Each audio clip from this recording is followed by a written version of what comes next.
Hey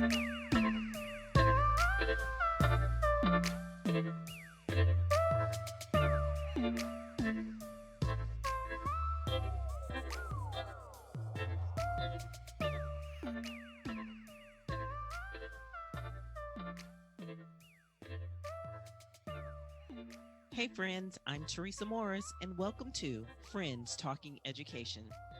Today's episode is titled Let Your Gift Be Heard with Professor Tamara Madison. Tamara J. Madison is an internationally traveled author, poet, performer, and editor currently teaching as a professor of English and creative writing at Valencia College in Orlando, Florida. Her critical and creative work have been published in various journals and magazines, including Poetry International, Tidal Basin Review, Web del Sol, and Lindell Avenue. She has also been published in several anthologies. Her most recent publication is a full-length poetry collection, Threed, This Road, Not Damascus, with Trio House Press, May 2019. Hi, Tamara. Hi. What meaning did you want people to get out of the title? The title for me, The Road to Damascus, was in the biblical story, The Road to Damascus. I think Paul was on the road to Damascus. And something happened to Paul, and that was where he received his enlightenment and his deeper understanding of spirituality and that type of thing as a result of something that happened to him on the road to Damascus, right? Mm-hmm. And so my idea was this road, not Damascus. The idea that there are other ways to enlightenment, other ways to wisdom and understanding and compassion. And it may not be Damascus. It may be another road for other people. And that was what was behind the title. Let Your Gift Be Heard. I saw the video and it really spoke to me.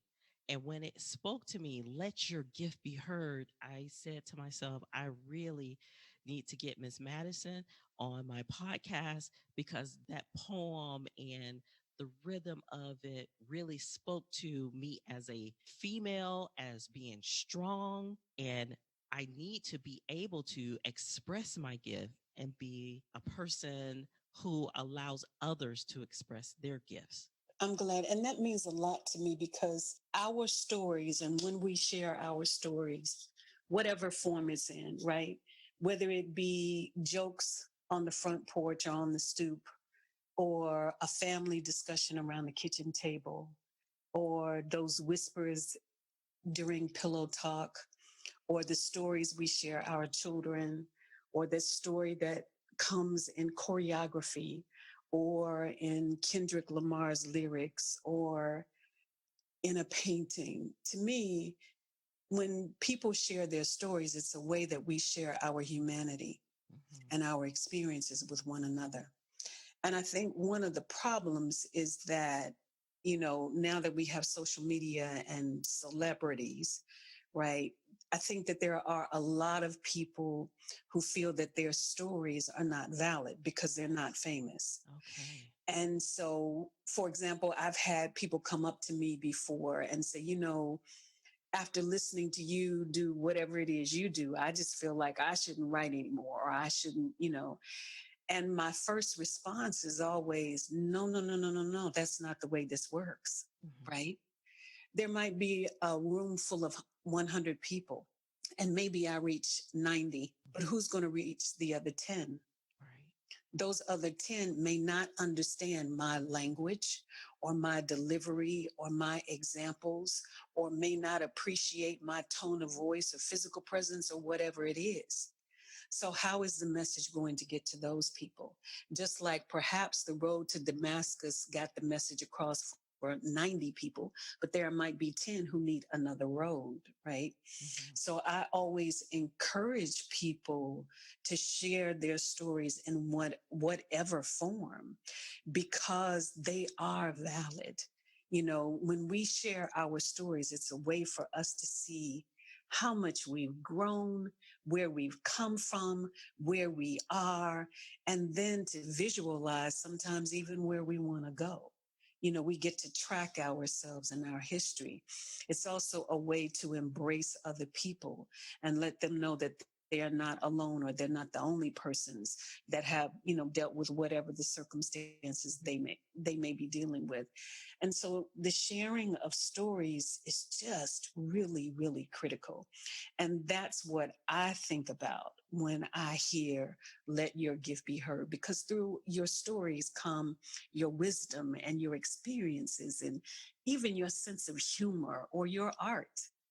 So that's what I was thinking about. Okay. And what initiated your love for learning and education? My parents, my parents were very serious about their daughters speaking, reading, and writing well, period. They were just I remember that from my very, very youngest days. It was just important that we speak well, that we write well, and that we know how to read. And they never talked baby talk to us or anything like that. And I remember being young sometimes and or at certain times, and there would be people that would marvel at some of the words that I knew. Mm. And it was simply because our parents spoke to us well and they expected us to respond back the same way. So we knew formal terms for things, Wow. and not the baby words for things. Right. And then, we read and we wrote. My mother was a secretary and an administrator for a church for many years. So she would do the newsletters and the bulletins and the eulogies and the obituaries. So she did a lot of things with writing. Mhm. And so we were right up under her. So sometimes we would help in the office, we'd proofread, or we'd do little things. That was very early on. And I really have to say, that has taken me many places that you wouldn't even dream, Mhm. even in terms of a foreign language and being in another country, knowing how to read and write and speak well, translated across many things. And I have to say that it's one of the things that really, I would say probably within the past year or two, that I've really started enforcing, not enforcing, but I should say encouraging with my students, Mhm. because so many of my students are multilingual. Some of them are the first generation in this country or the first generation to go to college or what have you. And I've started sharing that with them. Hey, I've been a whole lot of places. And one of the reasons why I've been able to do that is because I read, I write, and I speak well. It's not just what I say, but it's how we say what we say. Yes. And so that started very, very, very young. And language was something to master early on, because my parents wanted us to know how to go anywhere and be around anyone and be able to navigate the matrix and make our way, because we weren't a wealthy family, Mhm. and probably we probably weren't even considered middle class, but that was definitely a tool of wealth that we had. Well, as we think about it, wealth is not always just monetary, Mm-hmm. Mm-hmm. because your wealth can come from many different areas of life, and your parents saw the need, or they saw the love, or the wealth that would that speaking well would take you. Now, you do speak several languages. Is that correct? I speak English and French well. I speak Spanish just enough to get by when I have to, but I Okay. speak English and French well. And I actually was an exchange student in France. So I've kept up, my French speaking ability much better than Spanish. And when you went over to France, like, that is an eye-opening experience in itself. So when you went over to France, was there a fear of going over, or did you have already have that growth mindset because that's what your parents instilled in you? My mother was afraid for me to go. My father was like, okay, let's go down to the credit union, because he felt like if I had an inkling and I wanted to go, let's do it. Okay. My mother was just very concerned, her firstborn and her daughter being in a strange country all by herself. My mother had never gone out of the country. My father, however, was a veteran, so he had been in Okay. Korea. Hmm. So, there were mixed messages about it. When I first wanted to go at age 16, it was because a high school teacher recommended me. And she said that I was very talented. She said, "Oh, you have to do this. You speak so well, and you can grow, and all the opportunities are endless." My mother was like, "No." At 16, absolutely not. So then, right when I turned 2021 as a college student, I was like, "Okay, mommy, I'm going, right? This is what we're going to do." But for me personally, there was no fear. There was no fear at all. It was something that I was always interested in because I was interested in languages, period. And I was writing poetry and creative writing in English, and I loved French and the sound of the words. I loved the fact that so many people of color around the world, Black people in particular in the Black diaspora, spoke French. And I was just excited about going. So, no, I particularly was not fearful, Okay. not at all. As students progress through their education, as a professor in a college, how can we ensure that students and their gifts are heard? We listen and we make room. And we always have our eyes poised and our ears sharpened for a teachable moment that may not be on the script or that may not be in the lesson plan. That's the way that we do that. For me personally, one of the things that I do is from the very first day, I try to learn all of the students' names by midterm at least. I do have 6 classes, fall and spring. Yes. And I work on learning all of their names. I work on pronouncing their names correctly, Yes. and insisting that they correct me if I do it wrong. Because I think just the putting the effort into learning their name and learning how to pronounce their name shows a respect for who they are and where they come from. So I think that opens the door for them to be heard because they're not just a number for me. Mhm. Um, and then all of the assignments that I work on with my students, and I have an advantage, of course, because I teach composition and creative writing. But all of the assignments start with them someplace and it ends with them someplace. Because even when it comes to critical thinking, the idea is that it starts with you and it journeys someplace and it ends with you. I often have to make room for comments and opinions and positions that I don't agree with. I make it clear sometimes, even that I don't agree with them, but I ask, what is your support for that? Right. And so the highlight becomes it's your position and how do you support it and how do you support it soundly?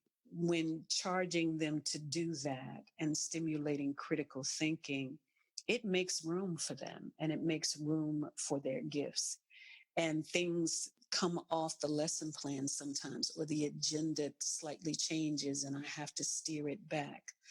But I think the first thing that we definitely do is that we listen and we watch really, really closely. And we work on communicating. I know one of the things that I have worked on doing a lot, um, when I ask a question, I wait and I don't mind there being silence. I let my students know I ask questions. I'm not going to answer my own question. I'll wait, right? And so that usually stirs them up a little bit because they usually think, okay, well, if we wait long enough, she's going to tell us the answer. No, I'm not going to do that, right? Mhm. So even if an answer is incorrect, it's a starting point. And then how do we build from that starting point and how do we expand from there? Just encouraging the critical thinking, even though the critical thinking may be something that we didn't expect, and learning to shape that. I think that that makes a difference and that makes room for them as well as their views to be heard. I love the fact that the education in that room, the gifts of those students, it starts with them and it ends with them. That just opened up my mind to the many possibilities of allowing students that room to let their gifts be heard. Yes. When I put a question out there and I don't get an answer, and I've waited for the silence and there's still nothing, or I wait for the silence and then the answers are not in alignment or the answers are incorrect, let's say. One of the things that I've started working on is how do I ask that question differently? Right? How do I change my approach to the question, or how do I reshape the question to connect to them better? And I think one of the things that's very, very easy for instructors to do is to ask a question. And if you don't get the answer that you're looking for, then they're off point, or they don't get it, or they don't understand, or they don't care, or they haven't done the homework. And I've tried to push those things aside and ask myself, okay, did I ask that correctly? Did I use language or examples that they would connect to or that they would get? And I often try to re ask the question in a different way. So that is very, very helpful. And then the other thing is that I think when learning everyone's names and protocol in place where they learn each other's names, that helps to create a learning community. So one of the things that I do those first few weeks of class, everyone says their first name before they say anything. Yes. So, for example, Tamara, excuse me, Miss Morris, what did you mean when you put the equation on the board for blah, blah, blah, blah, blah, right? And they don't say my name is, it's just saying the name and then going on with your comment or your question. And what happens is not only do I get to know their names, but they get to know each other's names and they connect with one another differently.